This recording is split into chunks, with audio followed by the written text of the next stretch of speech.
ఆయన బతుకమ్మ చీరలు అన్నాడు, మీ బతుకులు బాగుపడతాయన్నాడు. చీరలు ఇయ్యంగానే మా అక్కలు తీసుకొచ్చి జొన్నసేన్ల కాడ పిట్టలకు అడ్డం కట్టేది బెదిరింపుల కోసం. ఎన్నడన్నా మా అక్కలు ఆ చీర కట్టుకున్నారా? మా ఆడబిడ్డలు ఈయనే ఉన్నారు, మీరు ఇంటర్వ్యూ చేయండి. వరుస పెట్టి మొన్న మేమిచ్చినాం ఇందిరమ్మ చీర. ఆడబిడ్డకు చీర పెట్టుడంటే సారె పెట్టినట్టని మీ సోదరుడిగా నేను 65 లక్షల ఆడబిడ్డలకు తెలంగాణ గ్రామీణ ప్రాంతంలో 65 లక్షల ఇందిరమ్మ చీరల పంపిణీ చేసిన, ఇంటింటికి చీర పంపించిన. పట్టణాలలో 35 లక్షలు మళ్ళీ పంచబోతున్నాయి, ఎందుకంటే పరిశ్రమలు తయారు చేసి ఇవ్వలేదు. 1 కోటి మంది ఆడబిడ్డలకు ఇందిరమ్మ చీరలు సారె పేరు మీద ఈ రోజు నేను పంపించిన. చాలా మంది కెమెరాలలో కనిపిస్తున్నారు ఇందిరమ్మ చీరలు కట్టుకొని. ఈ సభకు మా ఆడబిడ్డలు వచ్చింది.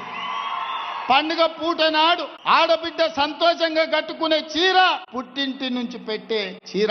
అట్లాంటి చీరలలో కూడా సూరత్ నుంచి కిలోలలో కొనుక్కొచ్చి కమిషన్లు కొట్టేసిన నీతి జాతి నీది. ఆడబిడ్డల చీరలు కూడా వదలని జాతి నీది దోసుకున్నావు. నువ్వు మా గురించి మాట్లాడే